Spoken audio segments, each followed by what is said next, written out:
Hey coaches, today what we're going to do is look at cause and effect. We teach this in NLP as it gives us a framework and understanding if your client is coming to you with a limited point of view or ready to expand and take responsibility, take those steps towards their goals. We've all been there in that limited point of view, and in fact, it's probably the reason why you've stepped into coaching or into the NLP world. You recognize that there were parts of yourself that were limited and were not able to see beyond the problem to be able to create a solution. Within the effect side, we talk about the blaming, the justifying, pointing out to the external world how that's the problem.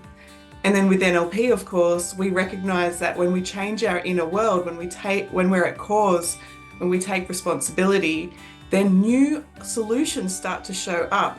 And the consequence of that is that we actually achieve a life that we want to live. So it's an incredible part of NLP, and it's incredibly important to really take in the information to understand where your client is coming from. So let's get started. So take yourself back to when you may have been at the effect side of cause and effect, and thinking back to your mental framework back there. If someone was late to a meeting with you, what meaning did you put to it?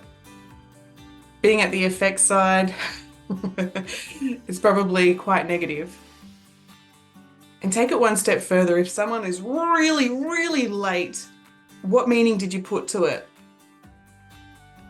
Now, if you were worried, oh, maybe they were in a car accident, or angry, like, why are they not considering me? The meaning that you've put to it will highlight whether or not you're at the effect side or the cause side. So the situation actually didn't change, but your mind is putting meaning to it. And we really need to be aware of the meaning that our clients are putting to scenarios, not the scenario itself, like, oh, well, they were late and how inconsiderate, but they were late. And so how is there a problem for you? So in each and every scenario you experience, your mind will automatically put a meaning or a judgment to it. And as coaches, we really need to listen out for those judgments that people are putting to things. When you are caught in that spiral of drama or the comparisons, you're very quickly going to drop your energy into that lower frequency. In fact, when you drop your energy into judgment, what's right and wrong, the stuckness and the heaviness of that makes it incredibly difficult to access solutions. So when we're in that heavy side, this is the effect. The outside world, it's all happening to you. And my pretty picture. So being at cause is knowing that you can be responsible and to create the change that you want. It's that empowering energy, the curiosity, versus the effect, that perception that things are happening to you. And people definitely find themselves in really difficult situations, but it's their mindset, that presupposition, their model of the world, they're doing the best they can. If they're able to shift their perception, a lot more solutions will become available. So as we know, being at cause, knowing that you can be responsible to create the change that you want, it means that when you come to coaching, that it's like, cool, this is the problem, but what can I do to change it? And it's that curiosity, as I said. The effect side, when people are broken and they're not willing and ready to make a change, things are happening to me. And they tend to make all of the excuses, he should and they did and blah, blah, blah, everything outside of them on why they can't move forward. And we need to be gentle in this space. If somebody's actually willing to look at that and ready to change it, it's just that rapport building to be able to move them out of that hole a little bit, that depressed hole, to then take a step forward. So again, when we're at cause, we are aware of the influence and the events around us, and therefore we can choose the most empowering, free thing that we can do, have choice. We can have the choice to how we perform and what we're moving towards. And of course, that when we're at effect, if you haven't already got it, we're at the mercy of the events around us, blaming, poor performance, lack of achievement. So the question is, as a coach, do you actually know anyone in your life who's regularly caught in being at the effect? Do they vent or get stuck in judgments, the drama, the comparisons? I'm thinking of a client recently who was complaining about the mums at school, the school drop off, but they all, trauma bond, come together, problem, problem, problem, problem. It's almost a competition who's got it worse.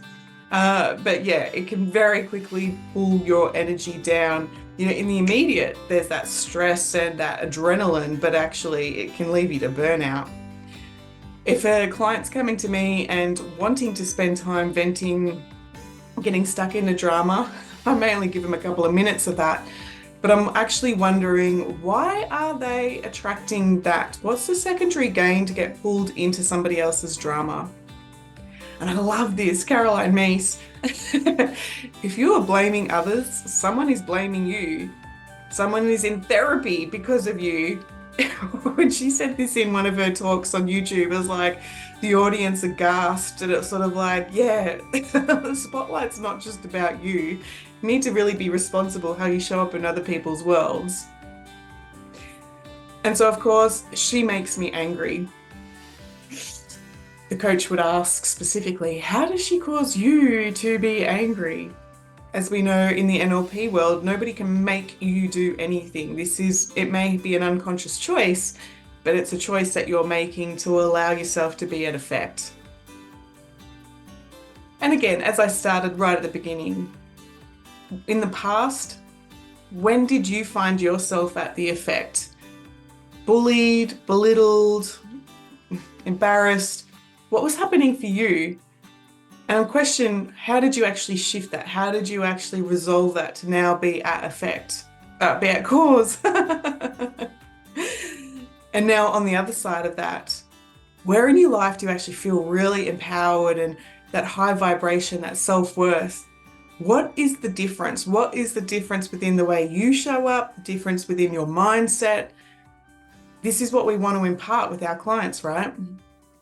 Because when we're at cause, we can actually catch ourselves dropping into that drama energy. We've got the choice to very quickly redirect it. We get to choose how we respond to it.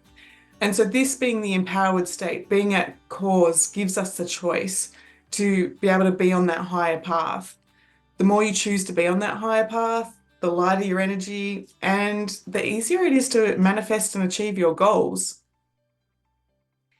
If you are being pulled down and attracting scenarios such as accidents, being hacked online, thinking of a client recently and their account on Facebook keeps getting hacked online, thinking of other people where there's a whole lot of drama with their ex-husbands, it's worth unpacking at a deeper level. Like, why are you attracting in this? Like, what is the secondary gain? And I think that's actually the next slide. Oh, it's coming up. I'm going to go back to that.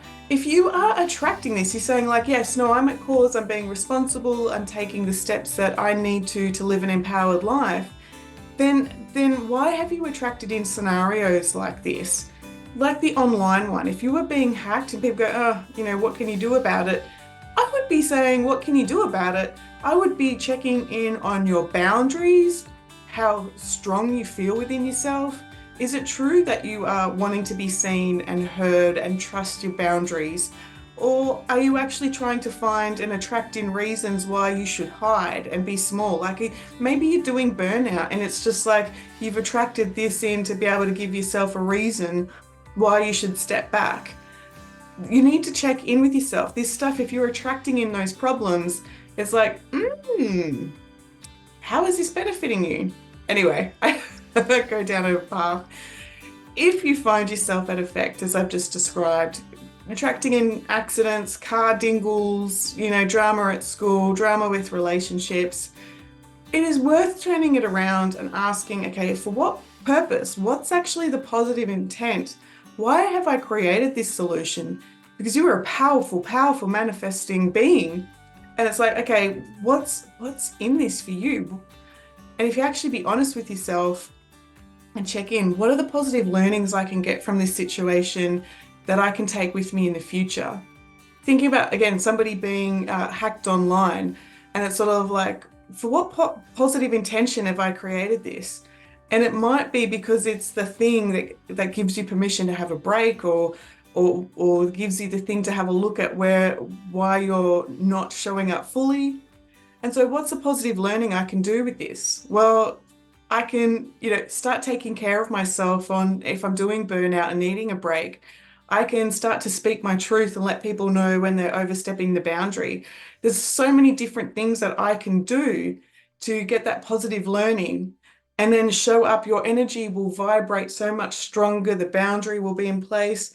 And if you're spiritual, you'll understand like, yeah, I can call in my guides and say like this, celestial team here, this boundary needs to be looked after. It's such a stronger vibration now. And then the last question there is, what do I need to do differently? As a coach, this is what I'm looking for in the client. What's the secondary gain? Why are they attracting this? Again, I work in the spiritual realm, so is there any soul contracts here? Like, why would I have activated a soul contract that they would be allowed to hack into my space, into my territory? Is there obligations that people pleasing to others that I need to make sure I'm giving so much to others that I haven't actually taken into account my vibration, my energy? I would be looking at the limiting decisions, like the have-tos. I would be looking at the limiting emotions, the judgments, the fears, and I'd be looking at what they're deleting, distorting, and generalizing. So in coaching, this is what I'm looking for when I'm working with somebody through the effect side to come back to cause. And just a little tip here within the linguistics. When you hear your client saying anything after because, I can't do this because, or, the house is the way that it is because, I feel this way because, anything after that is a justification and a judgment. This is where that belief is starting to highlight itself, and it may actually be a bit of a limiting belief.